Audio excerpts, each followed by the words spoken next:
And I'm back with inventing the enemy. So just to put in perspective of what the context is, this is Umberto Eco talking about historical racism, obviously, and making up reasons to be discriminatory. And so, right now, the current subject of discrimination is whether or not your enemy, quote unquote, stinks. Um, so, initially, this was supposed to be a anti-Semitic historical analysis, but I believe it's turning into a multiplicitous variety of discriminations. Okay, just to put that into perspective. All right, let's go. The gypsy inevitably stinks, given that he feeds on carrion, as Caesar Lombroso tells us in L'Uomo Delinquente, 1876, Volume 1, Chapter 2, and so does James Bond's enemy, Rosa Klebb and Ian Fleming's From Russia with Love, 1957. She is not only a Soviet Russia, but worse still, a lesbian. Quote, outside the anonymous cream painted door, Tatiana already smelled the inside of the room. When the voice told her curtly to come in, and she opened the door, it was the smell that filled her mind while she stood and stared into the eyes of the woman who sat behind uh, the round table under the center light. It was the smell of metro in the hot evening, cheap scent concealing animal odors. People in Russia soak themselves in scent, whether they have had a bath or not, but mostly when they have not. Tatiana was still cheerfully reviewing the situation when the bedroom door opened and the Kleb woman appeared, wearing a semi-transparent nightgown in an orange crêpe de chine. One uh, dimpled knee, like a yellowish coconut, appeared thrust forward between half-open folds of the nightgown in a classic stance in a modeller. Costa Kleb had taken off her spectacles, and her naked face was now thick with mascara and rouge, sorry. She patted the couch beside her. Quote, turn out the top light, my dear. The switch is by the door. Then come out and sit beside me. We must get to know each other better. End quote. The Jew had been described as monstrous and smelly since at least the birth of Christianity. Given that he is modeled on the Antichrist, the the arch enemy, the foe not only of men but of God. This is how he looks, or quote, this is how he looks. His head is like a burning flame. His right eye is eyes bloodshot. His left is a cat-like green and has two pupils. His eyelids are white. His lower lip is large. His right femur is weak. His feet large. His thumb flat and elongated. Sirach, Testament of Lord Jesus Christ, 5th century, Volume 1, Part 4. The Antichrist will be born from the Jewish people from the union between the father and the mother like other men, and not, as some say, from a virgin. At the beginning of his conception, the devil will enter the mother's uterus. By virtue of the devil, he will be uh, neutered in the mother's womb, and the power of the devil will always be with him. Abso of Montier and de Letter on the origin of the time of the Antichrist, 10th century. He will have two flaming eyes, ears like those of a donkey, and nose and mouth of a lion, so that he will set men to acts of most criminal folly amid the fires and most shameful voices of contradiction, making them deny God, spreading into their senses the most horrible fetor, mut- mutilating the institutions of the church with the most ferocious greed, sneering with an enormous grimace and showing horrible teeth of iron. Hildegard of Bingen, Liber Civius, 12th century, volume 3, part 1, section 14. If the Antichrist comes from the Jewish people, his model must inevitably reflect the image of the Jew, whether in terms of popular anti-Semitism, theological anti-Semitism, or the Borghese anti-Semitism of the 18th and 19th century. Let us start with his face. Quote, they generally have a bluish face, hooked nose, deep-set eyes, protruding chin, and strongly pronounced constrictor muscles around the lips. Jews are also prone to disease, which indicate a corruption of the blood, with leprosy in the past and now scurvy, which is akin to it. Scrofula bleeding. Scrofula bleeding. It is said that the Jews already have bad breath. Others attribute these effects to the frequent use of strong smelling vegetables such as onion and garlic. Yet others say it is goose meat, to which they are very partial. That makes them dark and melancholic, given that this food is thickly coated with sticky sugar. Baptiste Henri Gregor, Essai sur la régénération physique, morale et politique des Juifs, 1788. Later, the composer Richard Wagner was to complicate the picture with his considerations of voice and manner. Quote, there is something foreign about the outward aspect of the Jew that makes this nationality supremely repugnant.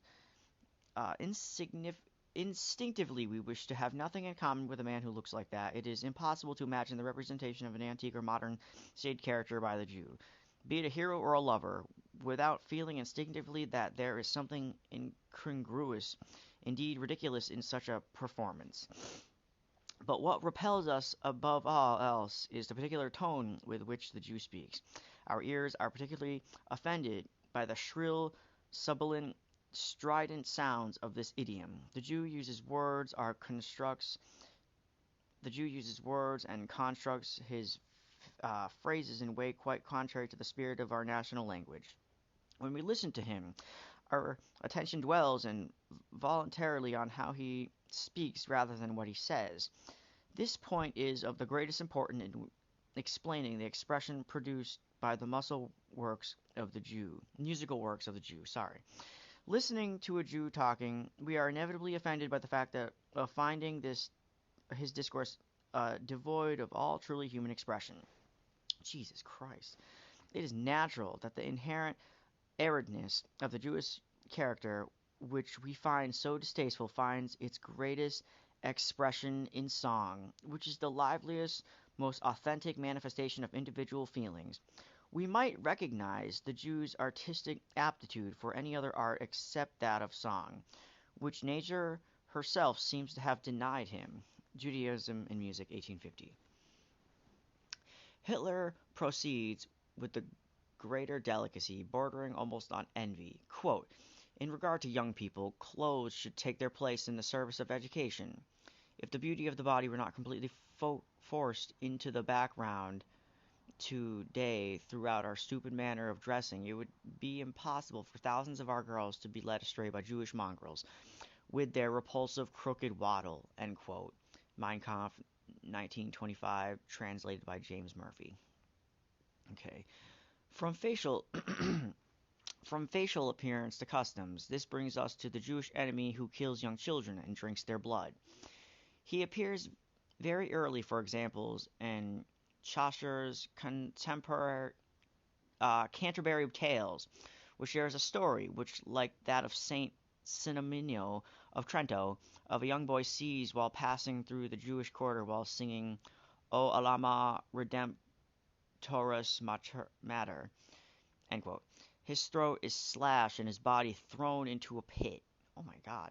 The Jew who kills young children and drinks their blood has a very complex genealogy, and what he means by that is the idea of this stereotype. Alright, just to put it into context. The same model exists earlier in Christianity. In creation of the enemy within the heretic, a single example is enough. Quote, in the evening when we light the lamps and commemorate the passion, they take young girls uninitiated into their secret rites to a particular house. They snuff out their lamps as they wish no one to witness the indecenities about to take place, and give vent to their licentious practice on whoever it might be, even upon sister or daughter. Indeed, they believe they are pleasing the demons by violating the divine laws that forbid union in those of the same blood. Once the ritual is over, they return home and wait for 9 months to pass. When the time comes for the godless child to be born out of the godless seed, they assemble once again into the same place. 3 days after the birth, they seize the wretched child from the mother, cut their tender limbs with sharp blade, fill cups with the blood that spurts forth, burn the newborn while they are still breathing by throwing them on a pyre. Then they mix blood and ash in cups to obtain a horrible concoction with which they contaminate food and drink. Secretly, like someone poisoning mead, such is their communion. Michel Sello de Operatione Demonum, 11th century. The enemy is sometimes seen as different and ugly because he belongs to a lower class. In the Iliad, Thersites, crooked, lame in one foot, his shoulder rounded and bent over his chest, his head pointed and sprouting tufts of hair, Book 2, line 212, is socially inferior to Agamemnon and Achilles, and is therefore jealous of them. There is little difference between Thersites and Edmondo de Amicis' character Franti in his novel Curar Heart. Oh, sorry, in his novel Curo Heart, 1886. Wherever Odysseus attacks Thersites, drawing blood, society punishes Franti with imprisonment. 25th of October. And beside him, there's a tough, cheeky. Oh, sorry, quote, 25th of October. And beside him, there's a tough, cheeky looking fellow called Fronte, who has already been expelled from another school. 21 of January. Only one boy could laugh while De Rossi was talking about the king's funeral, and that was Fronte. I hate him. He's evil. When a father comes to school to reprimand his son, Franti thinks it's funny when a boy cries. He laughs. He's frightened of Garone and thumps the builder's son through because he's small. He torments Crossi as his arm is paralyzed. He taunts Procosi when everyone likes. He even pokes fun at Robetti in the second year, who walks on crutches after having saved a young child. He goads everyone who's weaker than him, and when it comes to blows, he gets vicious and hurts people. There's something repulsive about the low forehead, those dark eyes which he keeps half hidden beneath the peak of the wax cotton cap.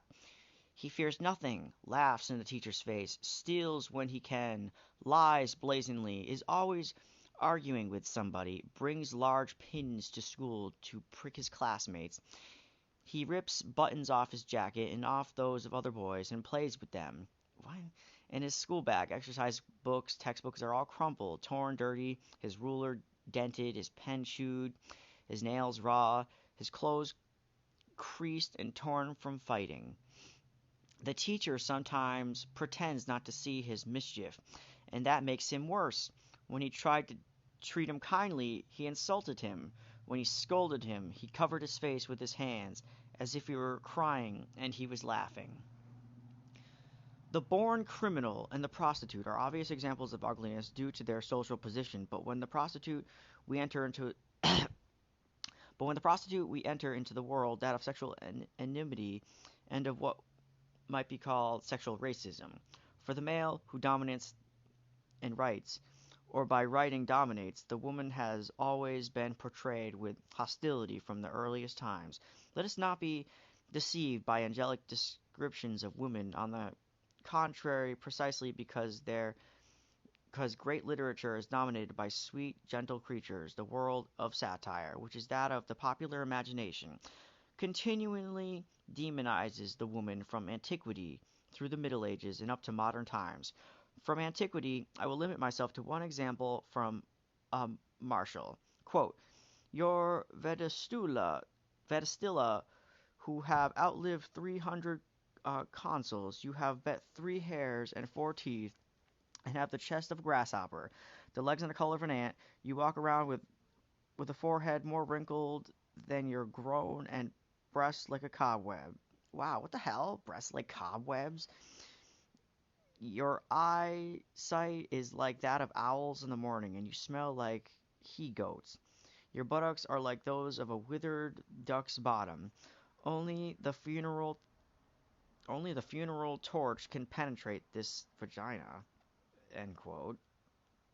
Epigrams, Book 3, number 93. And who could be the author of this passage? Quote, the female is an imperfect animal stirred uh, by a thousand passions that are disagreeable and loathsome even to think about, let alone to discuss. No other animal is less clean than she, not even the pig, wallowed in mud, is as ugly as they are, and if anyone should wish to deny this, let him examine their parts, let him search out the secret places where in shame they hide the fearful instrument with which they remove their superfluous humors. End quote. If someone as irreligious and bawdy as Giovanni Boccassini in The Crow could think as such a thing, then imagine what a medieval moralist must have thought and written to emphasize the Pauline principle that if such temptation could be avoided, it would be better to experience the pleasure of the flesh. The churchman Otto of Cluny recalled in the 10th century that the beauty of the body is only skin deep. If men could see beneath the flesh with the power of the biotician lynx to penetrate visually within, they would be nauseated just to look at woman. For all this feminine charm is nothing but phlegm, blood, humors, gall. Consider what is hidden in the nostrils, in the throat, in the stomach, everywhere. Filth. What the hell? And we are repelled to touch vomit on order even with our fingertips. How, then, can we ever want to embrace what is merely a sack of excrement? Yo, this person must have been an incel. Yo, this is only shit you would hear from, like, lonely men today. Holy crap. Alright. I will continue, and then I must move on. Okay. From what might be called this normal misogyny, we come to the creation of The Witch, a masterpiece of modern civilization. The witch was certainly also known in classical antiquity, and will mention only the witches and Apuleius' golden ass. And in Horace, quote, I myself saw Candia, wrapped in a black gown, barefooted, and hair disheveled, howling with the elder Sagana parlor had rendered both of them horrible to behold. End quote. Satires, Book 1, Number 8. But in antiquity, as in the Middle Ages, witches and wizards were generally linked to popular beliefs and were thought to represent fairly infrequent instances of possession. Rome at the time of Horace did not feel threatened by witches, and witchcraft in the Middle Ages were still regarded as phenomena of autosuggestion. In other words, the witch was someone who believed she was a witch, uh, as the ninth century canon Escapi stated, quote, certain depraved women, having turned to Satan and been led astray by his illusions and seduction, believe and claim they have ridden certain beasts at night. In the company of the multitude of women following Diana, the priest must constantly preach to God's people that these things are all raised in the minds of the faithful, not by the divine spirit, but by the force of evil. Satan, in fact, is transformed into an angel of light and takes possession of the mind of these poor women and rules over them due to their lack of faith and their incredulity. End quote. And yet, at the dawn of the modern age, witches were said to meet in sects to celebrate their Sabbaths, to fly, to transform themselves into animals, and thus become the enemies of society, and as such to merit inquisitorial traits and deaths at the stake. This is not the place for examining the complex problems of the witchcraft syndrome, whether it represented a way of finding a scapegoat at a time of profound social crisis, or the influence of Siberian shamanism, or the phenomenon of eternal archetypes. What interests us here is the reoccurring model for the creation of an enemy similar to the treatment of the heretic of the Jew, and it is not enough for men of science such as Girolamo Cardano in the 16th century to raise their sensible objections. Quote, they are poor women of miserable conditions who scrape a living in the valleys feeding on chestnuts and herbs. Thus they are emaciated, deformed, ashen in color, with protruding eyes, and their gaze reveals a melancholy and bilious temperament. They are taciturn, uh, distracted, and hardly distinguishable from those who are possessed by the devil. They are so firm in their opinions that anyone listening to their stories alone would be quite sure that the things they say with such conviction were true. Things have never happened and will never happen. Oh, things that have never happened and will never happen. De Rerum Veritate, Book 15. Alright, I will continue in the next one, guys.